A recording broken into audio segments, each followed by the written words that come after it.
We are going to be talking NFL with you every single show from here on out until the start of the NFL season.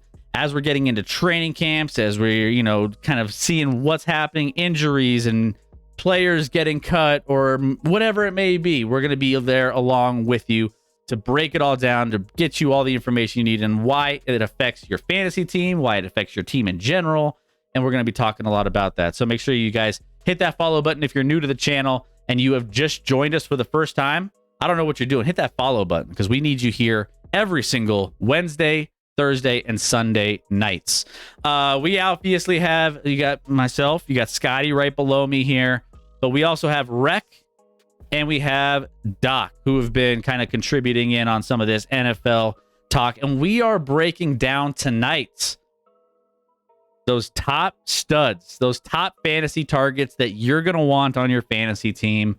Guys that, might be not necessarily under the radar. We're not talking sleepers here. We're not talking like anything that is going to get value. We're talking about some of the guys that are going to be cornerstones on your fantasy football team if you take them.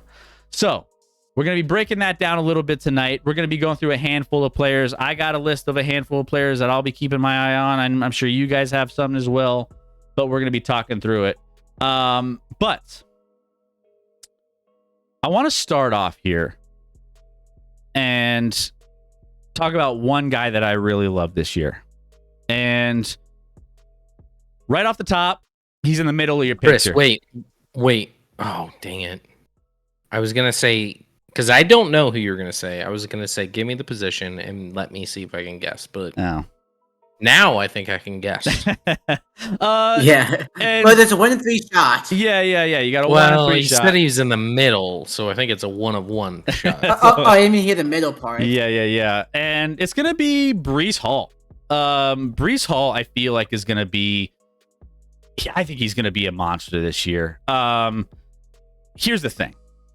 He's coming off a full season. He's got a better offensive line. He's got Rodgers back, right? Rodgers was ready to come back 3 weeks after 5 snaps.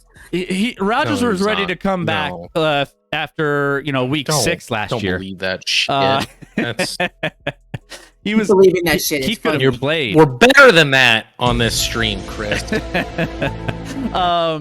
than that. But here's the thing. Are you?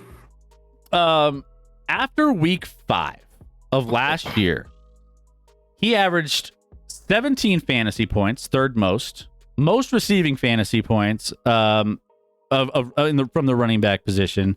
He had no opportunities to score touchdowns whatsoever, by the way. He only had one opportunity from the 1 yard line last year, and that was it. Jets did not hand the ball off at all. Really, at all. At least inside the 5 yard line. It was awful. And he could be potentially one of the best top, maybe like 2 or 3 running backs off this board, potentially. I mean, instances of running backs averaging 15 carries and 7.5 targets per game in one season. You got Christian McCaffrey, LaDainian Tomlinson, Marshall Faulk, Le'Veon Bell, Saquon Barkley, Matt Forte, and Breece Hall. He didn't miss a game last year. 76 catches last season was the most. Scored 9 touchdowns. Running back 7 with Zach Wilson as quarterback. 37 carries in the last game against the Pats team when it was a meaningless game, like going crazy. Only downside is they have Nathaniel Hackett, which is like kind of why I'm worried a little bit, because Nathaniel Hackett is, what he is. But I'm not gonna lie. Why'd you pronounce it like that? Yeah, your offense just blew up without Nathaniel last year. Nate Hackett was just. I thought he said Nathaniel. Nathaniel. Yeah. But now you're saying it right. On top of it, Breece Hall doesn't really have much competition there in New York either.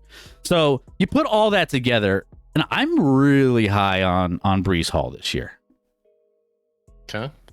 Looking at the chat, what do we got? Metagibby thinks Hall is a boom or bust. I love Hall. I think Hall is a top 3 talent at the running back position in the league. No doubt. I don't think he's a boom or bust as in he's not going to be he stays healthy, he's going to be a top 5 running back. I do think he has some boomer bust where like you're going to see weeks where he explodes, and you'll see weeks where he kind of disappears a little bit. Where like instead of the consistent, like, you know, I don't know, from the running back you get like 17 points a week, he's more like 31 week, 7 the next somehow. I could see that because he's someone who has the ability to break, you know, break long, you know, gains, and if he doesn't do that, is he getting the touches? Is Aaron Rodgers giving him the ball? Because is Aaron you said the thing to Hackett as if Aaron Rodgers won't be the GM of the GM, offensive coordinator. I'm sorry, the New York Jets this year. Chris, I'll piggyback on that because I didn't know you were going to start with Breece Hall, but I will start with another Jet that I think is being undervalued. I know who you're going. I know who it is too. Yeah, I think it's pretty obvious. It's Garrett Wilson. Garrett Wilson. Spoiler alert. Chris, what quarterback did you play with? Your starting quarterback this year, right? Zach Wilson. Zach in Denver. Wilson. He played with Zach Wilson last year. Garrett Wilson. People probably don't realize this. Number 4 in the NFL in targets last year. 163 targets without Rodgers. Number 4, only behind CeeDee Lamb, Devontae Adams, and Tyreek Hill. And he was like 4 behind Tyreek Hill in targets. 163 targets. He was 21st in yards last year. And that's not an indictment on Garrett Wilson. That's an indictment on the quarterback play in New York, right? If he gets, and we know historically, like Aaron Rodgers, when he finds a guy he likes, he's going to target the shit out of that guy. Whether it's Devontae Adams, Jordy Nelson, there's been a lot more that I'm drawing a blank on right now, but dude loves to target once he falls in love with a guy, and Garrett Wilson has all the potential in the world, freak athlete. I hate it because I was so wrong on him in the draft. It was like the most wrong I've been on a draft profile ever. I was not high on Garrett Wilson. I was so wrong. So I'm admitting I was wrong. And now I'm talking about, so I think a lot of people probably put him around wide receiver 10. I think he's going to be top 5 wide receiver this year. I almost guarantee and that takes a lot. It takes a lot to get in there because you got some names, right? You got Tyreek, CD, Jamar, Jettas, Amon-Ra. But I think Garrett Wilson will finish as a top 5 fantasy wide receiver this year. Obviously, there's some caveats. You got to have old man stay healthy, and if he does, and Garrett does, I think that they're going to easily be top 5 and potentially number 1. I almost guarantee that he's going to finish in the top 5. I mean, again, health for Rodgers, but all right, 11 touchdowns in 17 games. You mentioned the 4th in targets last year from a pure volume targets standpoint. Yep. He was 2nd in targets that were deemed uncatchable because of the quarterback play. Like, I mean, he was like the fact that he didn't have a guy to really be accurate and throw him to, you know, even more than what he produced is wild. And he should be. And real quick before we'll let Rec and Doc get in here. I can't stress enough when you're looking at either running backs or wide receivers or whatever it is, opportunity is the most important thing to look at. So targets, to me, when you're looking at fantasy options, is the single most important stat to look at. Are you being targeted? Are you getting looked at? Are you getting the opportunity to catch the ball? He was 4th last year.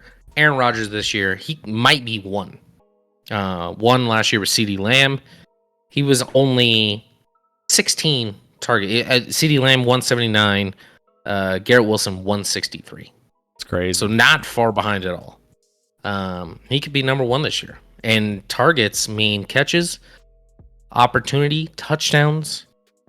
And Garrett Wilson's a freak athlete. Back-to-back Jets coming in on the chat. By the way, welcome in Stud Muffin, Swishy, Care Chavez, and Kale Clouds. What's going on, Kale? How we doing? Good to have you in. Who's your team and where you're from? Like to get to know you a little bit. So yeah, high on two Jets so far. Rec and Doc. Any thoughts on what we've talked about on these two so far? Why don't you go first? You want me to go first? All right. Yeah. I take a look at it, and I look at it the same way that you guys have. I mean, you take a look at Brees Hall last year. I think he was RB6. And he had 299 touches and 1,585 total yards. 12th in opportunity share, averaged 20 touches and 102.5 yards a game. Like that's clear workhorse. That's clear top of the line. What you're looking for, premier running back. His average draft position this year is RB2. So they're falling in line right with what you guys are saying. They're saying his projection. 266 fantasy points, 250 attempts, 1,122 yards and 8 touchdowns. And look what he did last year coming off a knee injury. And now this guy's going to get a whole nother year of being, he was mostly healthy. So you take a look at this and I see a guy that's going to be an absolute monster again. And then on the other side, you guys were talking about Garrett Wilson. And this guy was WR30 last year. But he had 95 receptions for 1,000 yards, but the difference was the fact that he only had 3 touchdowns. So I look for that number to possibly triple itself this year. And right now he's being drafted at WR8. So, I mean, you're definitely looking at a guy that has potential to absolutely destroy the league this year. Like Scotty was saying, he had over 160 plus targets. I mean, now that you have a guy that arguably is still an upgrade, I mean, anybody's an upgrade from Wilson, but, with a quarterback being more stable now, you take a look at this guy, and this is another guy that I think could be top 5, even top 3, just based off of what Scotty and Chris were talking about here. The volume. I mean, if you take a look at his numbers last year real quick before I let Rec in, he had a 30% target share and a league leading 46% of the air yard share. So, and that was with Wilson throwing. Now, just imagine Rodgers throwing these balls and him having such success. So, this is definitely a guy you need to keep an eye on. And like as y'all both have mentioned repeatedly, like the offense has to be better by default. Like, even if Rodgers somehow does go down, you still have Tyrod Taylor, who's serviceable. At the very least, for both of these guys, now that you have actual pieces on the offense. You have somewhat of an offensive line that can help protect people. I mean, you still have the turf, which is a problem, but with all the upgrades that the Jets made, it just has to be better. If it's not better, heads are going to roll. I feel like signing Tyrod Taylor was a big mistake from the Jets. From one vantage point only, is like whatever team he's on, I feel like the starting quarterback, at least for a week or two, if not longer, gets hurt. Like Tyrod Taylor always plays every year because whoever's in front of him gets hurt. The curse. And then he gets hurt. And then Tyrod Taylor does. He gets punctured by his own doc or something. And yeah, exactly. Not me. Why would you kill Tyrod Taylor, you ass? Just getting jabbed by needles. No big deal. What's up, Canada? How we doing? Would you rather draft Stephon Diggs of the Texans or Curtis Samuel of the Bills? I'd almost go Curtis Samuel because he's going to get more looks. He's going to get more targets. I don't love either option. Yeah, I'm not. To be honest. I'd probably who's wide receiver 1? I think like wide receiver 1 in Buffalo might end up being Keon Coleman. Like it might. Yeah, I don't know. By the way, that wide receiver group is. By the way, Canada, here's if you want to know what we talked about last week, players that change teams and what kind of implications that has on their current players and like the new players that are joining. The link is right there in the chat. So go to our YouTube channel and check it out. A lot of cool content in there when it comes to the players that move teams already. All right. Anything else on these two guys? Otherwise, Doc, do you have one that stands out that you wanted to talk about, or Rec? One of you guys have something? So you're asking about like our studs? Oh yeah. The guy that your favorite players to draft. Yeah. I'm gonna go with Amon-Ra St. Brown. I mean, this is a guy that helped me last year to a championship, won a good chunk of money.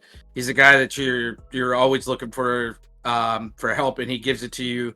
You take a look at his numbers. I mean, literally double digits, literally every game but one. And a lot of those games are 15, 20, 25, 30-point games. You know, he had 119 receptions on 164 targets, 1,515 yards with 10 touchdowns. He's coming in at WR5, but I think if you wait that long, I mean, this year I think he's going to go off again. You know, just for the sheer fact of what you're going to get from him week in, week out. You know, when the ball's thrown at him, he's going to catch it most of the time. Projected for just under 300 fantasy points, 111 receptions, 1,354 yards, and 8 touchdowns, which I think is low on my half. I think he's going to get double-digit touchdowns again in that offense. But he's one of those guys where you just know week in, week out, you're going to rack up the fantasy points unless some terrible thing happens with the quarterback play or anything like that. Because when they're losing, you know they're going to air the ball out, which I don't see them doing very much of in Detroit this year. But he's just one of those guys. You know, you draft him, you're going to get what you bought. Well, and he's also increased his stats every single season that he's been playing, which is, top to bottom, receiving yards, targets, yards, average yards, touchdowns. I mean, even longest completions. I mean, you name it, top to bottom, he's increased his production in every single statistical category every single year since 2021.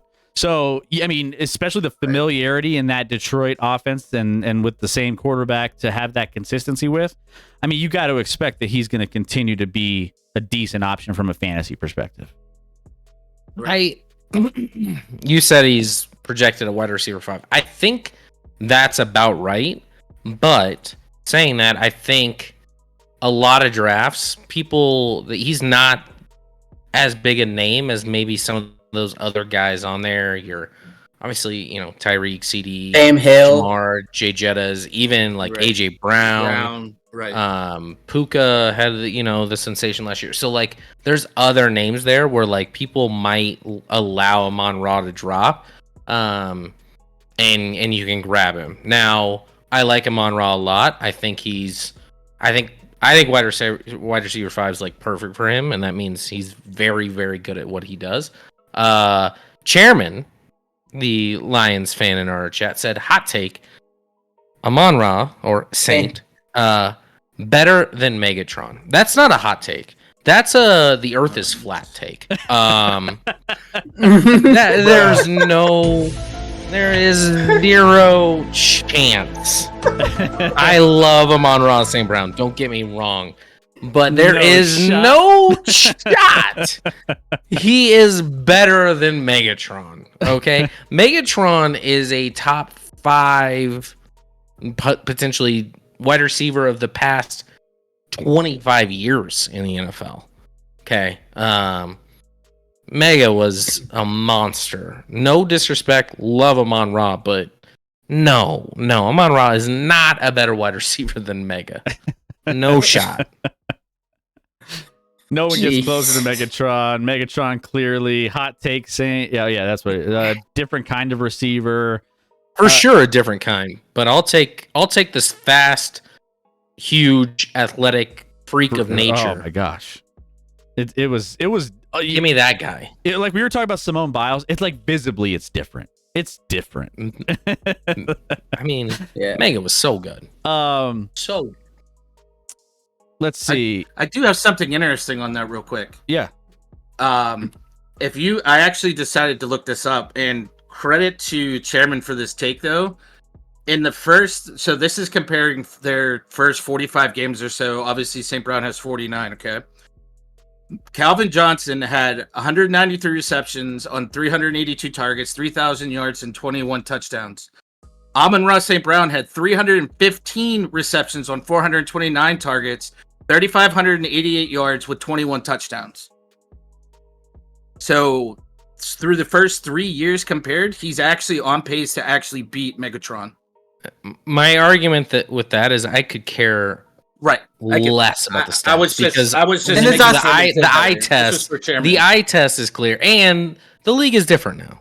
Right. The Obviously. further and further you go, the more passing oriented the league has got. Right. Mhm. Right. And 17 so it's games. a different league now. Extra He game. grew up with Matt Stafford. That was a bad Detroit team. This is a good Detroit team.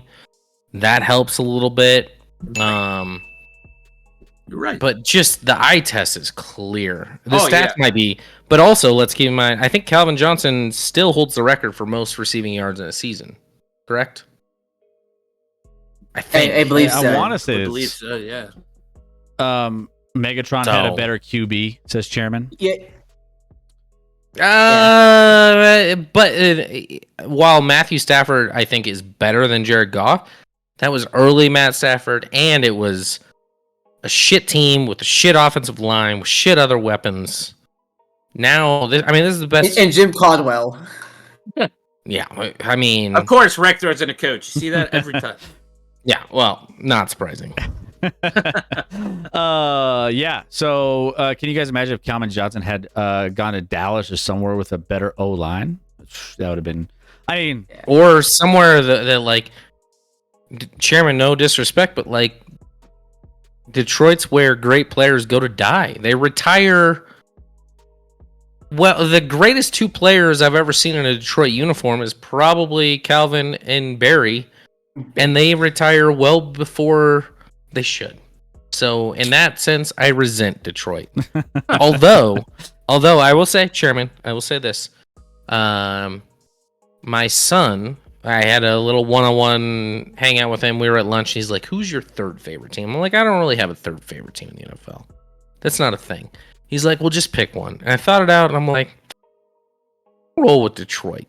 You know, they haven't won one. was it a They're pity? Was it a ultimate- I- pity? You need mean, something in life. No, because I mean, Campbell's awesome. He's easy to root for.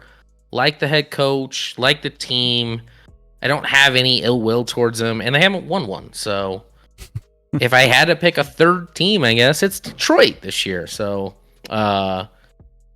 maybe they'll, well, I was gonna say maybe they'll make the NFC Championship game, but They already did. I know. I mean, we don't have to bring that game up. That's probably too soon. Yeah, but yeah. Anyways, All right. Well, let's get to another player then. I have one off the top here that I think is going to be pretty good. Devon Achane of the Miami Dolphins coming in here. I have him on the graphic. Here's the thing. I feel like with like a lot of the weird things happening in Miami last year with different running back situations and different kind of things, I was like, I feel like people are kind of hit and miss. I feel like this is the year where you probably want to get him on your roster. Last year, Devon Achane finished running back 4, 16 fantasy points per game on 42% snaps in the games that he played. He averaged 11.8 touches per game, which ranked 42nd. And he still ended up putting up numbers that he got him to running back 4 at that point in the season. So, I mean, solid reports coming out of camp that saying that they're going to use him in a lot of different creative ways. Obviously, that's a very creative offense. He averaged more yards per carry, both before contact and after contact, than pretty much everyone else in the running back position. He averaged almost 8 yards per carry on 103 attempts. He averaged just under 8 yards per carry. Had 3 insane games, 455 yards before, he had like in a small little packed little set of 3 games there at one point in the NFL season. He's speedy, he's explosive, he's got the vision, he's got the skills. I just feel like this is a season, if you're going to jump on board the Achane train, this is the year. If he was drafted in the top, like towards the end of the top 10 of your draft, I feel like that could be, it wouldn't shock me. It wouldn't shock me if you start seeing him go early. I mean, his potential is off the charts, Chris. His potential is crazy. I mean, the problem is they still have Raheem Mostert there, who got a ton of touches last year and had a ton of touchdowns. So what's the give take there? And two, my biggest concern here is his best game of the season came against a minor league team. I don't know if you recall, but they put up like 70 points or something like that, Chris, against the team. Confirmed. When I mentioned the 3 games that he had insane stats, one of which was the 70-point game against Denver. Yeah. Oh, was that Denver? I couldn't remember who they played. Was that 200 Denver? yards, 200 yards rushing, 2 touchdowns, and 2 receiving touchdowns. Yep. Oh, I definitely remember. I would never forget. We all remember. Unfortunately. So he's a little boomer bust. He's a little undersized. But he will have weeks where he wins your week for you. Like he will have monster weeks because if he gets to the second level, he's game breaking potential. He's maybe the best running back along with maybe Breece Hall. Once they get to the second level about breaking it and taking it to the house. So he's fast as hell. That Miami team is fast as hell. Minus their quarterback, who somehow is slow as hell. But they just paid him a lot of money, so that's good. Yeah. But yeah, I love A-Chain. I love A-Chain. Stay healthy, and then it's about opportunity. Give him the ball more. I love Raheem Mostert as well, and what he did last year. But their better back is certainly A-Chain. Yeah, and Mostert too. I feel like, I mean, even if I talked about doing a lot with a little, 42% of the snaps when he was averaging like these big numbers. If he gets even up to like a little over 50% of the snaps, I mean, I love the upside of what he could potentially bring based off of what he can do. Again, health is a thing. Mostert gets hurt quite a bit as well. So, I think that, there's an option here. All right. Doc, Rec, either any thoughts on Devon Achane or anybody else you want to talk about? Yeah, I mean, with him, again, the thing for me is his explosiveness. I mean, we touched on it. He was first in explosive run rate, third in missed tackles, forced per attempt, and second in yards after contact per attempt. So clearly, the explosive play is there. It's a matter of when, not if. The only problem that I have with him is just where he stands with that backfield. Mostert and Jalen Wright. You went French on they that, have I did. Mostert. Mostert. That's what I've always said. You can ask people in chat. That's how I've always said it. But he has the explosiveness to absolutely take over that backfield. And I don't think this is necessarily a hot take, but I think that if he stays healthy and can continue to do what he does, catching the ball out of the backfield when he needs to, and getting 8 yards of freaking carry like he did last year, right now he's an RB9, but I think he could finish in the top 3, depending on health and how good that Miami offense is. They absolutely are going to score in bunches, I feel like, on a lot of teams this year. Just be a little hesitant on the schedule overall. It's not too great, but that offense is too good to not have this guy on your team. I mean, averaging 8 yards per carry. I mean, like, what's the quarterback equivalent of that? That's like what, getting like 13 yards per attempt every single. I mean, that's. Right. I feel like it's. I mean, that's pretty good. I mean, yeah, it's very good. Not to mention his receiving out of the backfield too. In the limited time in 11 games, he had 27 receptions. Stay healthy. Right. Stay healthy. The key. Because he's a little on the smaller side, and that's why he's so fast. But if he can stay healthy, there's huge potential there. Rick, is there any guys on your list that you absolutely are drafting if they're available, like at the top of the draft? Who's your guy? I mean, I know, like, I don't know about very first round. Like, I was thinking about, like, primarily the tight end position. Like, you think about the position as a whole, like, if you're in a 10-team league, there's enough time for there to be maybe one good tight end per team. There's not a whole lot out there, so that's kind of what I look for. Like, maybe second, third round, I'll go Sam Laporta. And then tell me, Chris, what's your favorite kind of player to draft? Boring players. Give me Evan Ingram in the middle rounds. Evan Ingram. Give me two solid tight. Give me two solid, like a really good tight end, and then a solid tight end that people overlook. Give me those. Worst case scenario, someone's gonna be desperate for a tight end. You could flip one over and get something back that I would need later on, which I've done each of the last 2 seasons. I'm surprised. Like I said, I go Sam Laporta. Yeah. By the way, no, but I don't. I have no clue what Muth is going to do this year. I think he's going to be. I'll get to him on sleepers maybe later on. I think he could be a potential sleeper, but I mean, it's been a kind of interesting mix because all right, we have Travis Kelce and Sam Laporta, and kind of Mark Andrews has been in that like tier a little bit.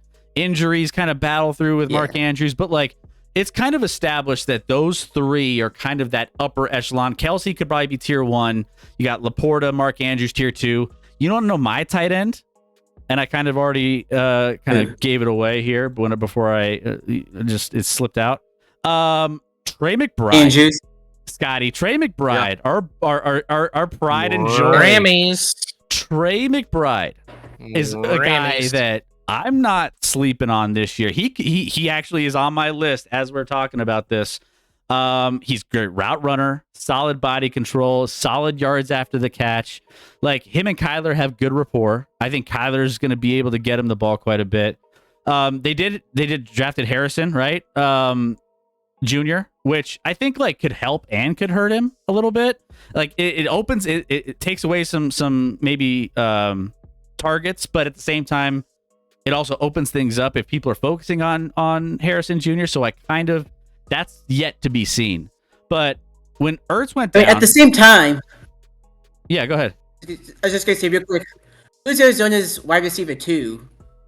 McBride might just be wide receiver 2 by default. I mean, he could. They don't have a whole lot of weapons. And he was great the second half of last year. I mean, Trey McBride was phenomenal the second half of last year. He's on the up and up. This is 3rd year in the league. Not a name that maybe is household. So if you're in a little more casual league, you might be able to get him a little later and watch him drop. I think Sam Laporta should be tight end 1. I would not draft. I've been on record in prior years, like other years, not last year necessarily, but other years, being like Travis Kelce should be. He's a phenomenal 1st round pick because he's a guaranteed tight end 1. He's getting up there in age. He's wifed up essentially. I think at this point he's basically focusing on like he'll put up numbers. Don't get me wrong, but like let's focus on getting the playoffs and then he'll take off. And there's a better wide receiver core surrounding him in KC this year, which is easy to do. I love Kyle Pitts. Listen, Kyle Pitts. That's what they're saying in the chat. I know. There's a lot of people in the chat talking about Kyle Pitts. I love Kyle Pitts. Real quick, Kyle Pitts talk about such a good. I mean, he was a number 4 overall pick, number 3 overall pick. Yes, number 4, something like that. Number 4 in that draft.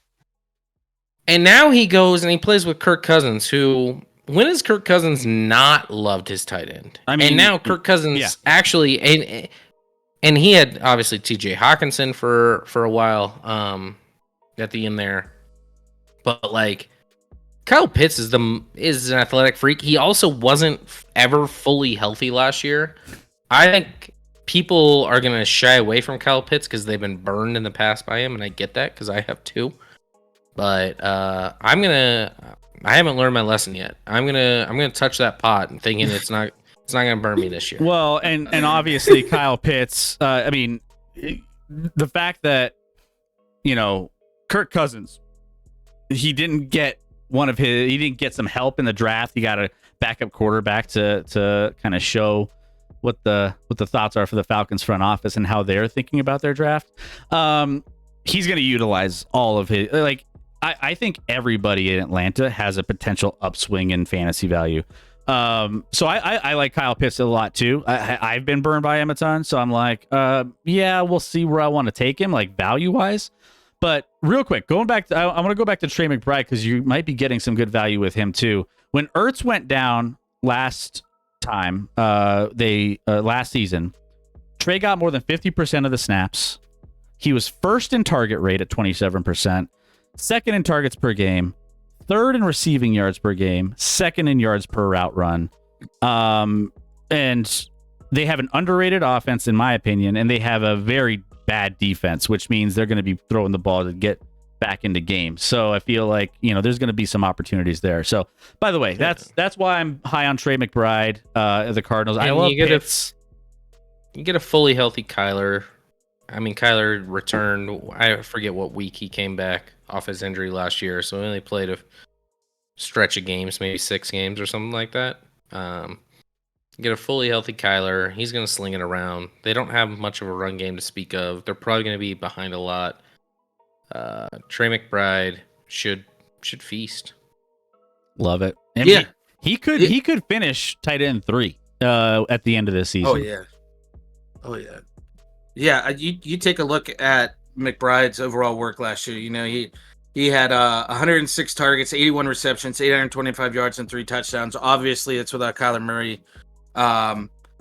You take a look at everything as well. When Zach Ertz went down with his IR stint and everything like that, he stepped up. He's right now projected to be tight end number 3, actually draft position wise. So people aren't sleeping on him as much as I think other people might have thought initially. I think that he is absolutely going to be a stud this year on an offense that's going to have to put up points, or at least they're going to have to throw the ball more with how atrocious their defense is. And going with what Scotty said as well with Kyle Pitts, you take a look at a guy that was tight end 13 last season, gets a huge quarterback upgrade. They're now drafting him at tight end number 6. So, and projecting him to have 876 yards, 5 touchdowns, and 68 receptions on just over 100 targets. So, I mean, clearly the quarterback the upgrade there is going to help him immensely. And I agree with you, Scotty. I've been burned by him in the past, but I know now with who he has at quarterback that there's no reason that people should be passing on Pitts at all. Real quick, Canada, how about Jonnu Smith for Miami? I mean, there's so many targets in Miami. There's so many. Right. There's so many options. Yeah, Jonnu Miami. Smith. And He's kind of Tua undraftable. doesn't really feature the tight end a lot. Yeah, But yeah, He wasn't even really good. You're not going to be banking on volume, which means you're banking on him getting a touchdown every week, which is going to be that's going to you sitting at home hoping your tight end gets a touchdown at all. It's like a coin flip. If you want to make that sweat, hey, sweat it out, man. Not for me. Not I want a little bit more. Just feel good about my tight end, but I mean, it's a great offense. He's a good player. I just don't know if there's enough touches or targets for him to go around. And of course, the last couple of years he was a feature in Arthur Smith's offense for whatever reason. He's not going to be nearly as much of a feature in Miami, so I don't know what stats he had last year, but considering he'll be doing less jet sweeps and he'll be less involved in the pass game, he's probably going to have less stats overall. Smith was 34 reception. No, that's projection. Sorry. He had 50 receptions, 582 yards, and 3 touchdowns last year on 70 targets. Oh, wow.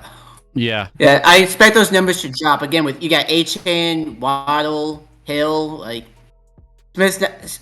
You're gonna forget Jonnu Smith exists by week 2. I wouldn't draft him. I'll say one thing real quick that's totally unrelated to any of this, but it's about a player who's obvious. He's gonna be the number 1 overall pick. But a lot of years in fantasy, I'm trying to think do I want the number 1 overall? Where do I want to fall in the snake draft? Would I like to be around 5? Is it close with those guys? There is such an advantage to having the number 1 overall pick this year. The number 1 overall pick is clearly the best slot because you get Christian McCaffrey. And if you guys get the number 1 overall pick and you don't take Christian McCaffrey, apparently don't come back to our stream. I don't want to look at you. I don't want to see you. We can only tell you so much. The dude had over 100 more points than any other running back in a half PPR league last year. Yep. That's insane. He put up 357. Mostert, who Chris thinks is going to be surpassed by another guy in that roster, was number 2, mostly because he just had a ton of touchdowns. Mostert had a crazy touchdown percentage with 18 rushing touchdowns. But was second at 255. 357 versus 255. So if you get the number 1 overall pick, count your lucky start. Like, you have nothing to think about until you get to the end of the second round, because you take Christian McCaffrey. You could talk yourself out of it, blue in the face, like, remember 5 years ago when he was injury prone, or something like that. But it's such a layup, and it's the best position in the draft because he is so far removed from any other running back that it's such a layup there. I mean, Christian McCaffrey. I mean, this goes without saying. There's certain studs at the top of this that, like, it's just, you just have to acknowledge. I mean, we don't have necessarily all of these top, like the Justin Jeffersons and all these others that are typically like 1, 2, 3. You know what they're at. Those guys are going to be up there. But absolutely, you don't. It's the biggest no-brainer. It's the Victor Wembanyama of this fantasy football. It's the most obvious pick for the number 1 overall in a long time, in my mind. Yes, correct. It's easy. I mean, number 2. Then if you go number 2, if you take the number 2 guy behind him, I'm not crying myself to sleep either. If I get Breece Hall is going to be a younger version of him. They actually have them projected for the same amount of receptions, but the problem is the rushing aspect of it. They got McCaffrey being better than him, but Breece Hall is going to be a great consolation prize for whoever decides to take the RB after CMC. That's all I'm going to say about that. Yeah, and it's kind of questionable, like, because running back 2 is kind of going between a couple guys, whether Bijan or Breece are kind of in that same mix. Because Bijan, we talked about, getting the upgrade at quarterback as well. Like, he's obviously going to flourish from getting utilized a ton when it comes to everything that he's going to be bringing. I mean, he's going to be solid. So, I mean, Bijan, Falcons' offensive line is going to be pretty good. You got Zach Robinson, the new O coordinator, bringing his like McVay/Shanahan offensive style from the Rams. So that's going to be a big adjustment when it comes to that offensive game plan. Falcons have 8 first rounders on their offense. Like, I mean, honestly, if you thought about it, outside of, between Breece Hall and Bijan as like 2 and 3, because we all know Christian's number 1.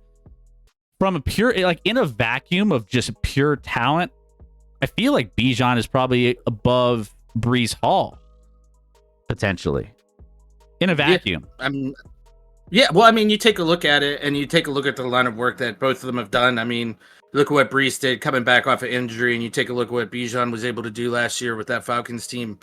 Fantasy-wise, there's literally only a 7-point difference on them, so they're literally 2A, 2B to CMC, and then after that, it drops down to Saquon, Jonathan Taylor, Kyron Williams, Jahmyr Gibbs, Travis Etienne. So obviously, those top 3, there's like that list. You got the CMC, and then you got the 2A, 2B, and Breece Hall and Bijan. So, everybody wants to look at the number 1 pick, and they're like, oh, it's so this or that. But those people that are 2, 3, 4, and 5 this year, you're going to have a very good opportunity to either have the CD Lambs of the world, or you're going to be able to take Breece Hall or Bijan, and you're not going to be able to notice the difference, because both of them, I feel like, are going to be extremely stellar this year, and especially fantasy wise, they could be the same person if you put a mask on, literally. Sarah's asking in the chat, Jahmyr Gibbs. I mean, I feel like Jahmyr Gibbs slots in. You got Jonathan Taylor in there in that mix, which I don't know if I'm like. I mean, Jonathan Taylor, I'll get to the Colts here in a little bit. But I think he's in that kind of Jonathan Taylor, Gibbs, Saquon tier-ish. Gibbs is amazing. It's just how many touches he get, and they're still going to give the ball to Montgomery. Absolutely. Gibbs will be using the passing game. Yeah, but Montgomery's going to get a lot of those goal line touches, I think, still. And Gibbs is dynamic, but like it's still a shared backfield from what we've seen, at least in Detroit. He's projected, and I don't know why. 200. I don't know why touches, they'd Scotty. move off that. And both are still really good options, but like I think the top 3 we talked about for sure, top 3, and then there's a drop off where like Oh, yeah. I would wait on running back. I would kind of just try and get sure things at wide receiver or tight end or quarterback or whatever it may be, and then take your shots at running backs, because running backs, especially in this day and age, it's just like you don't know. Like Yeah. you don't know. An injury sets you up for a good situation, or like a guy that, Austin Eckler was a, top 5 pick last year and he was a dumpster fire. Yeah.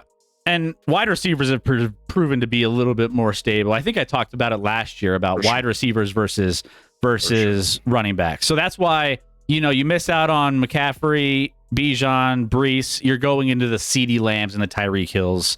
You're getting into some of those wide receivers, right? So Justin Jefferson's, Amon-Ra's, so on and so forth. But we should actually, maybe that's the next show we do. Maybe we talk about like strategies, especially like certain points, like things that we do from a strategy standpoint in draft. Maybe we could do that next show.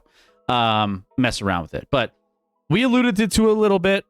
Another player I have on here coming off an injury, Anthony Richardson of the Colts.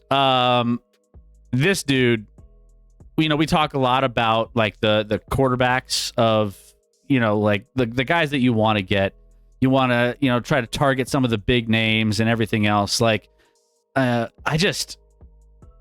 feel like once the Allens, the Mahomes, the Jacksons, and the Hurts come off, is it safe to say he's probably slots in there at like 5th on the QB5 rating of like where he could potentially be? I mean, between him and Achane, they were the top 2. They were 2 players that blew up and were on pace to be super insane.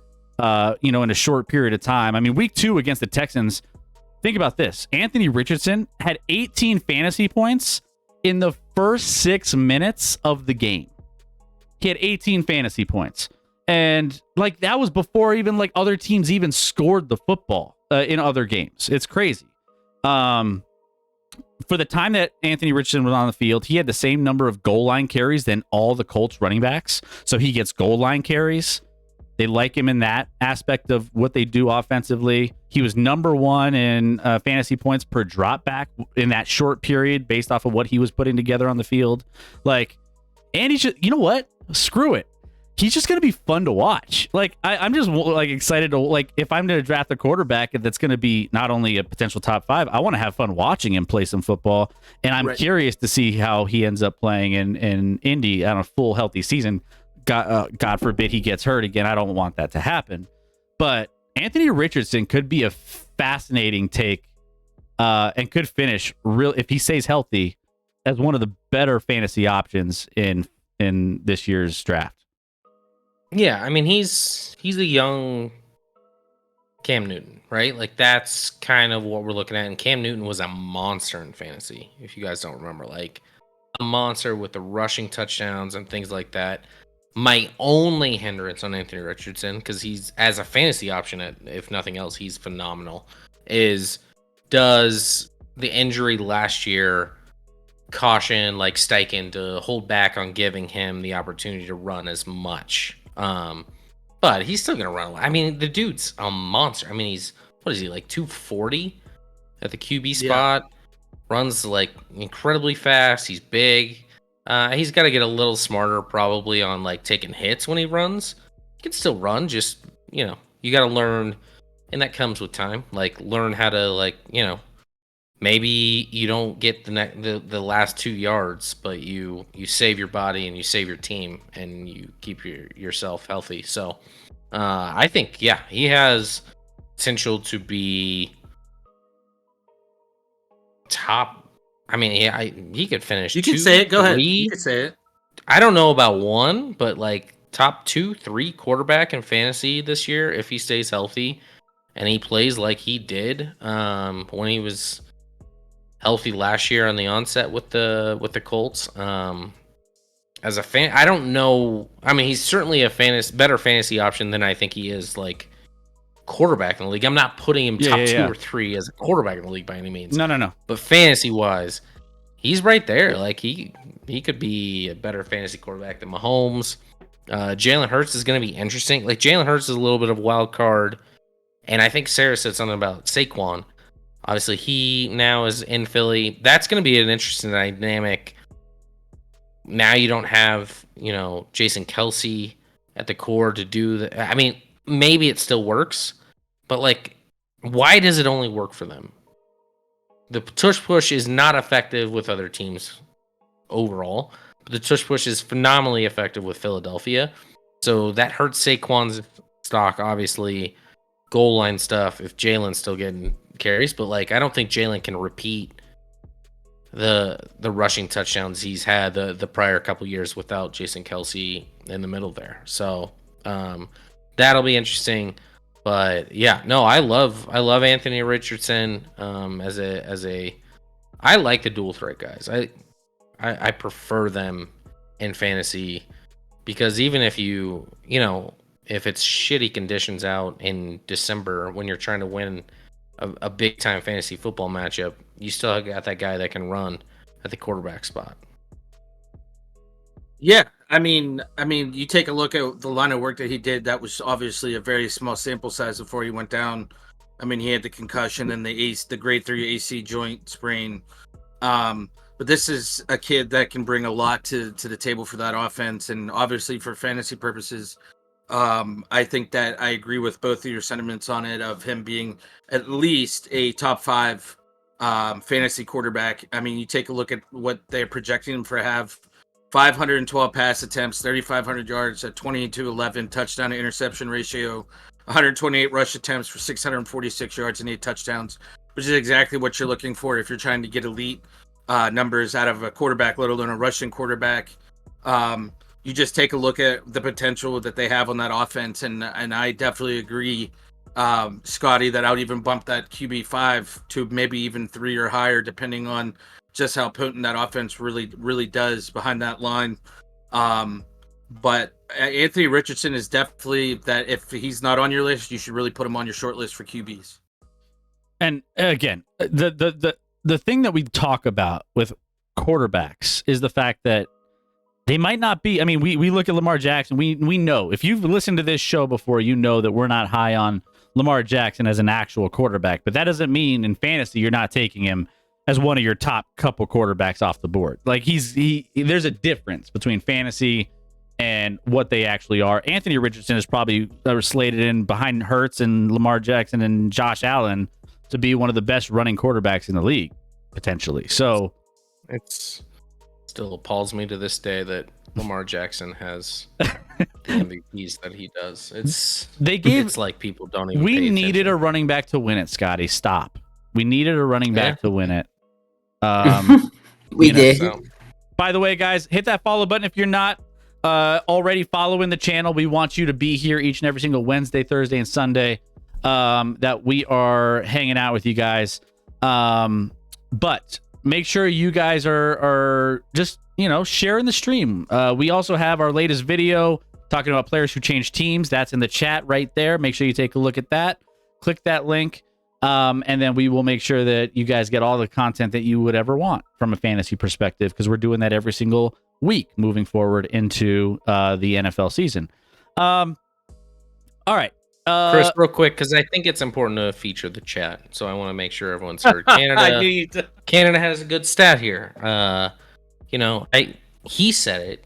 I didn't. I heard this stat. Mahomes has more Super Bowl wins than losses to any team in his division, which is absolutely true. It's no big deal. It's just a stat, Chris. I think I'm just trying to feature what people are saying in the chat. That wasn't no me big deal hyping Mahomes. I do.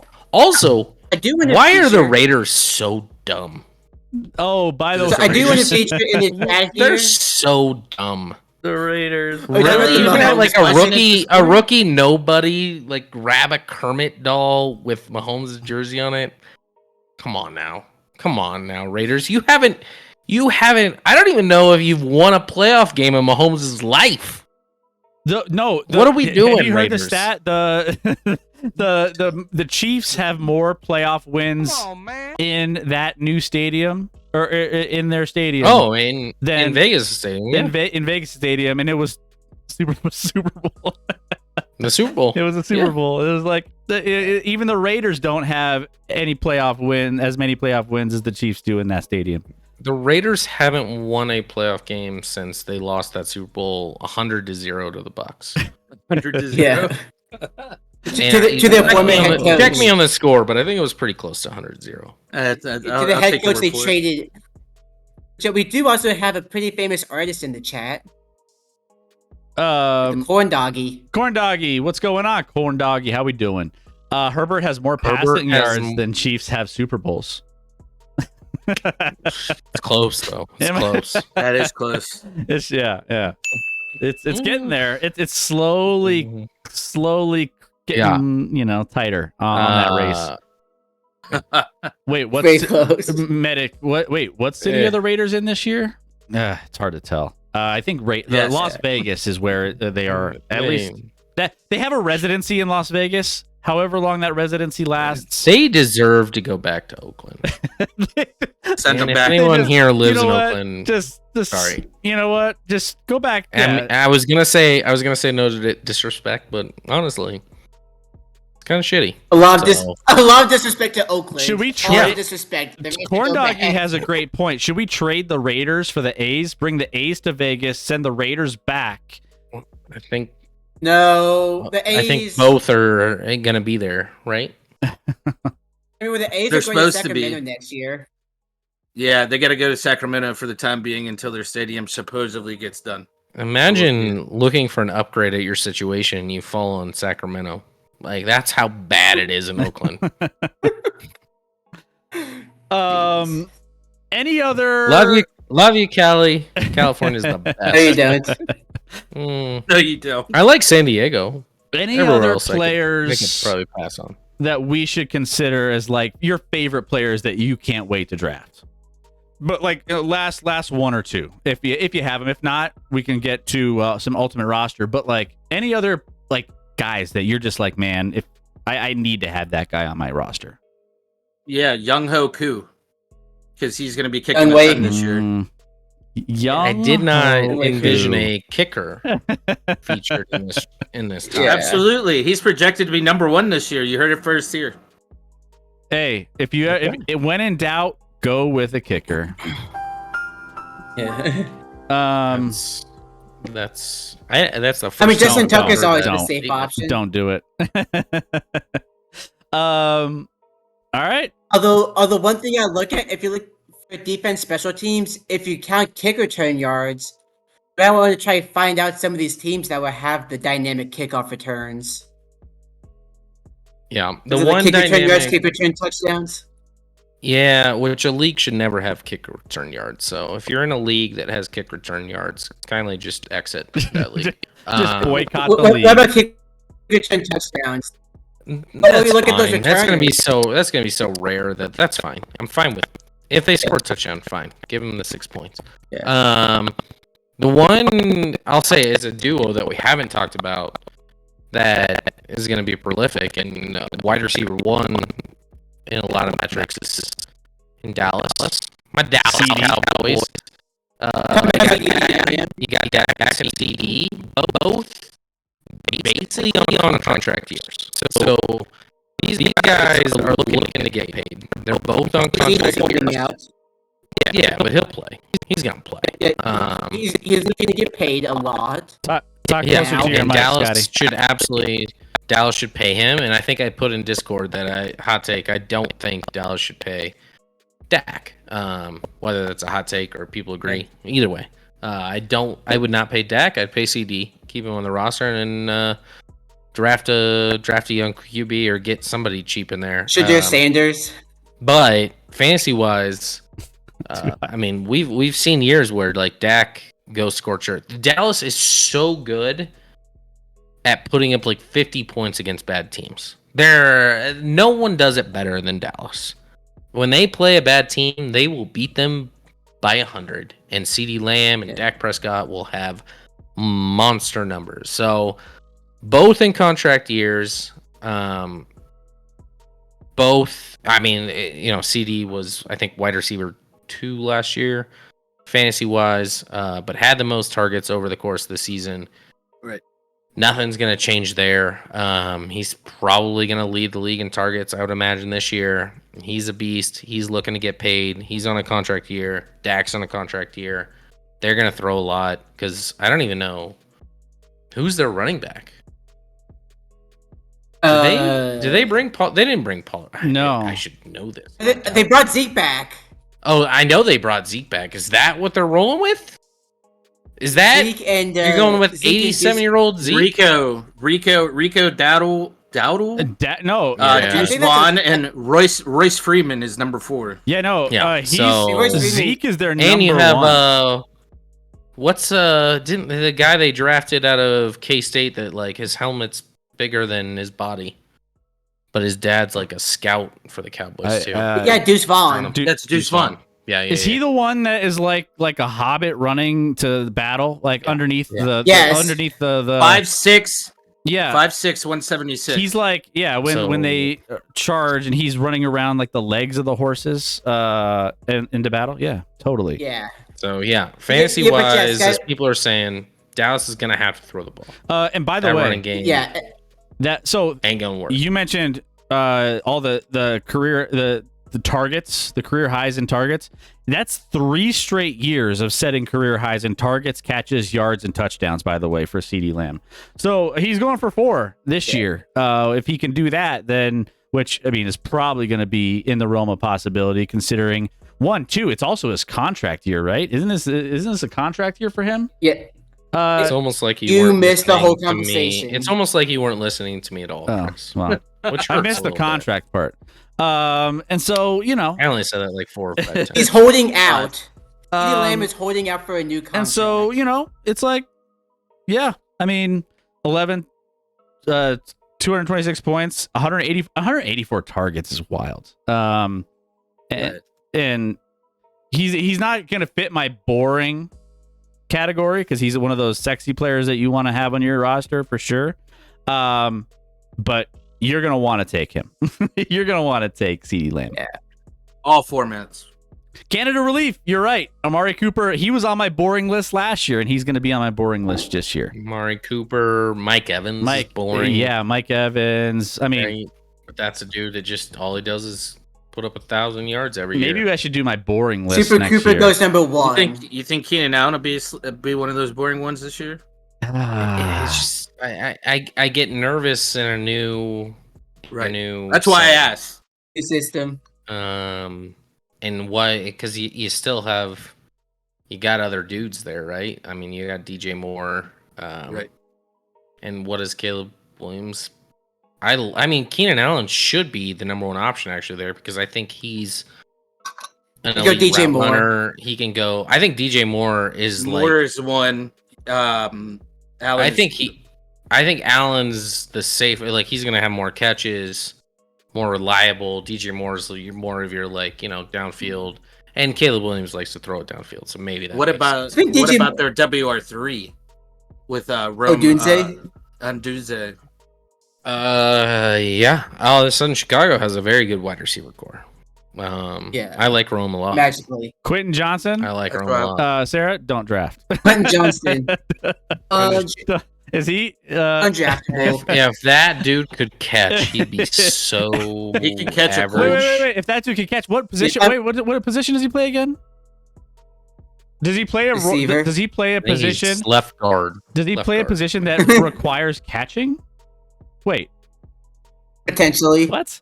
There was a. Actually, does have a good point. Like at this point, their 2nd round pick McConkey might be their number 1 because they did lose Mike Williams to the Jets.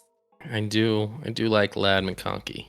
Yeah, I mean he's Quentin Johnson can't catch a ball, and he's. I'm waiting for Keep Close to come in and be like, "What are you talking about? He's like the best player on the entire league. He's the wide receiver 1." Dude. No, SJ, if you do want, I mean, you could. like if you want to just to have him on, you can maybe draft him as a backup in the last few rounds, but that is on your like he should not be drafted to actually play right off the bat. He should be drafted as like, well, maybe he could figure his act soon enough. I mean, who's going to be in his way?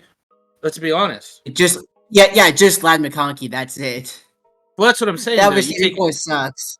Right. Well, but that's what I'm saying though. Herbert's got to go to somebody, right? So why not go to Quentin Johnson? I mean, yeah, he's not Keenan Allen or Mike Williams or anything. I get that, but apparently he's had a very strong start to camp where he's actually catching most and not dropping them. So I think he's kind of figuring it out. But I wouldn't touch him.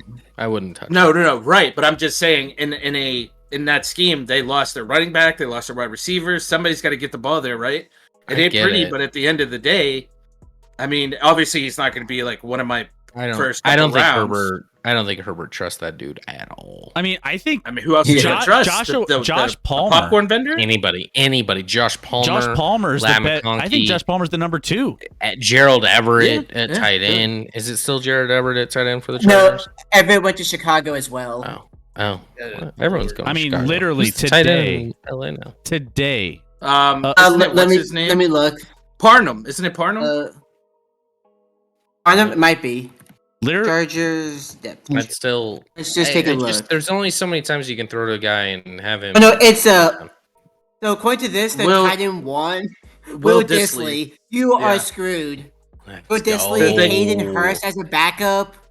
Yeah, no, the tight end group sucks. Yeah, but Parham's got it bad there, man. He's got so much talent. He's always buried on their depth chart. I feel bad for him. Also, according to the depth chart, Quentin Johnson is wide receiver 4. The third one is DJ Chark. It's Palmer, McConkey, and Chark. Yeah, McConkey is 2. Yep. No, Quentin Johnson. There was even today. I got a highlight reel or low light reel of him just completely dropping the ball. He didn't even drop it. He just couldn't even track it. I think I saw the same one. Yeah, it was like over his back shoulder, and he was like, you saw the same one, almost the wrong direction. Although, we might talk about it more later, like on the next show. But we're talking about like who's going to be the wide receiver 1. Like, would you draft that? It's like, well, I don't like this guy, but someone's got to get targets on that team. Well, that's what I'm saying. Like at the end of the day, Deontay Johnson, like on these other teams. Like Lad McConkey, yeah, he's their second round pick. The dude's 6 foot 185. At some point, where you're gonna play him and hope that he gets it down. I mean, he's out of Georgia, so clearly he's ready for it. But I just think that Quentin Johnson, I think as rough as he's had it, I think just because of his sheer big body and frame, obviously he's gonna have his issues, but. Who else on that receiving core is even over 6 foot besides McConkey? Because Palmer's not. You got to have somebody, right? I mean, Chark is okay. Chark is 6'3", so him and Quentin Johnson, I think are going to have to be behind everybody else. So I don't know. He has potential. That's my point. I get that someone's got to catch the ball. I don't think it's going to be him. But I get what you're saying. I do. The dude never had more than like 50 yards in a game last year as a number 1 pick. Right. And he had all the opportunity last year. Yeah. Mike Williams was hurt. Everything was in Everything fell into place, and he couldn't capitalize. It was... He couldn't catch on. Yeah, but going back to what I was saying, like, would y'all use that as a strategy for other teams? Like, oh, the Panthers suck, but someone's got to catch the ball. Well, other teams. Well, that happened last year with Adam Thielen. I mean, Adam Thielen was a great...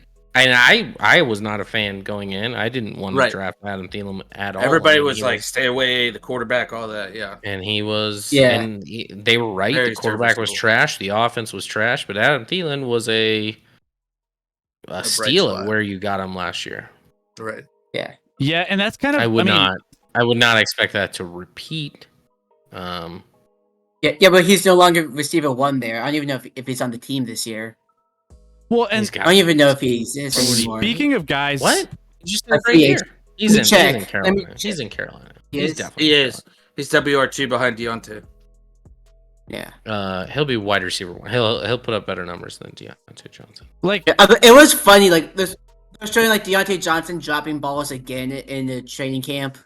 It's like, huh, where have we seen this before? speaking of players who have Like, quarterbacks that aren't great, or well, not just like a bad quarterback position based off of what took place last year. Like, I don't know. I'm not high on this dude yet, but I'm like, it can only get better, right? Like, Malik Neighbors for the Giants. I'm just like, I feel like he's gonna get a lot of targets, and I feel like he's gonna be a very interesting player.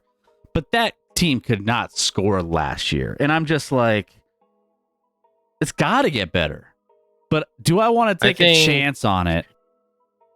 Like this, he fits that category of like bad situation, good player.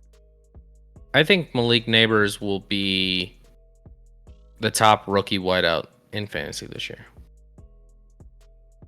yeah, that doesn't seem like a stretch. No.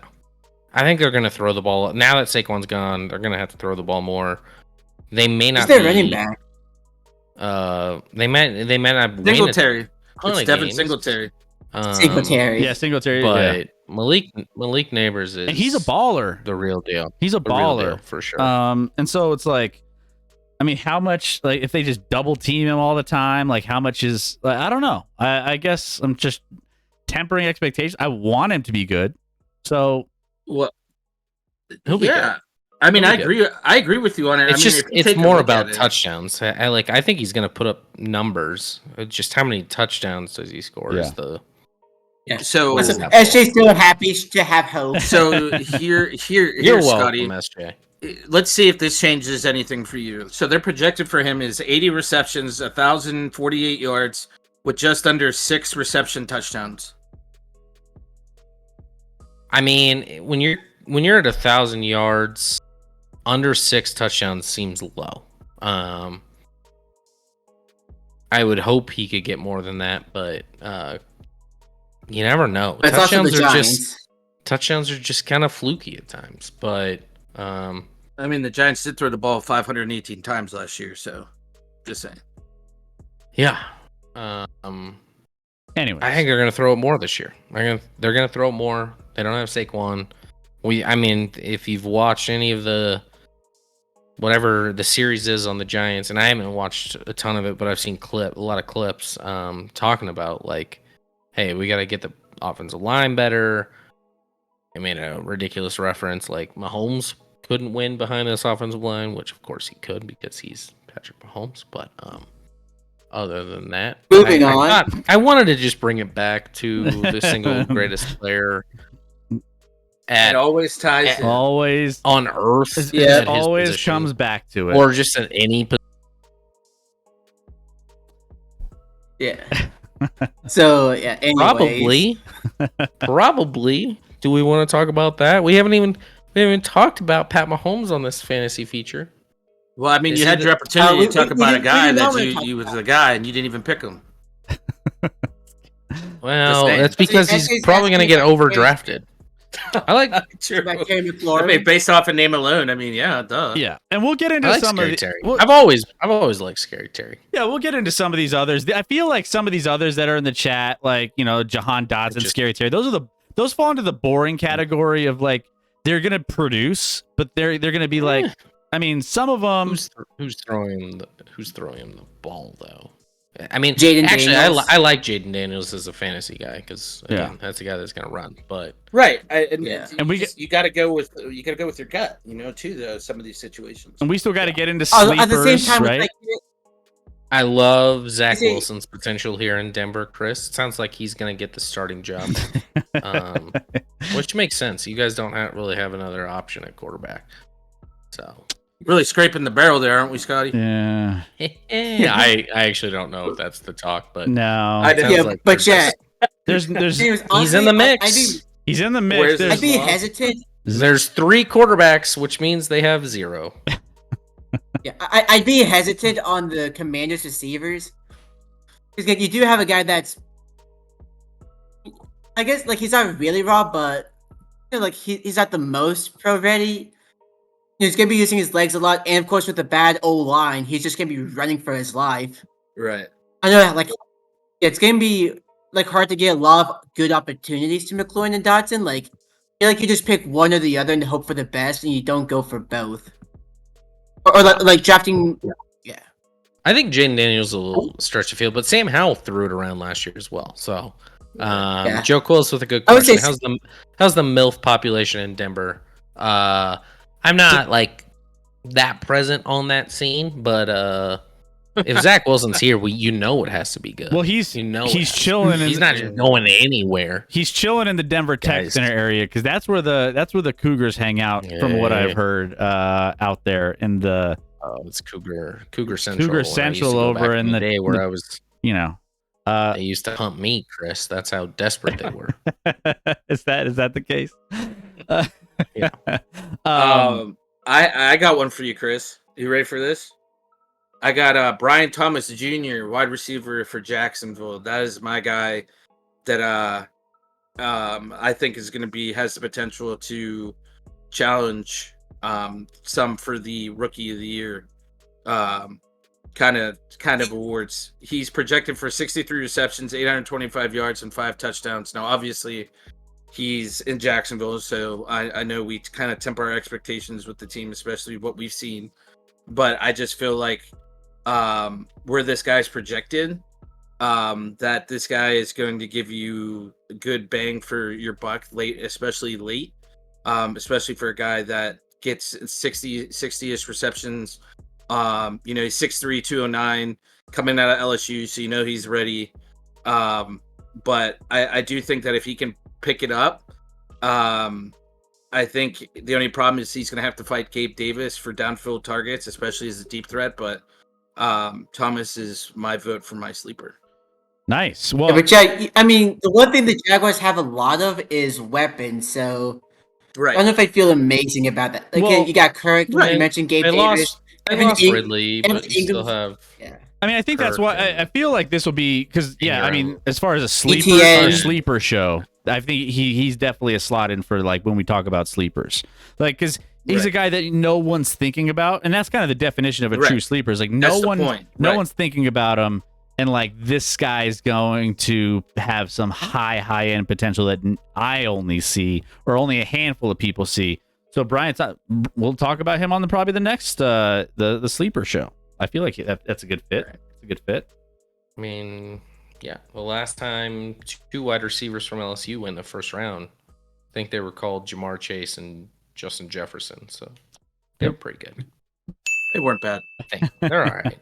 All right, guys. Well, that's gonna do it for the top. So those are kind of the studs that we're looking to target for fantasy football. That again, these guys are going to be cornerstones on your team. Now, again, we didn't talk about Chris McCaffrey or Josh Allen or we those are You talked about CMC. See, we didn't talk about like those guys because that's all self-explanatory. No, I did. You just weren't listening. Yeah. I mean, when you start talking, it's like it's like look at this dude. Well, I just always assume Chiefs is going to pop up in the conversation, and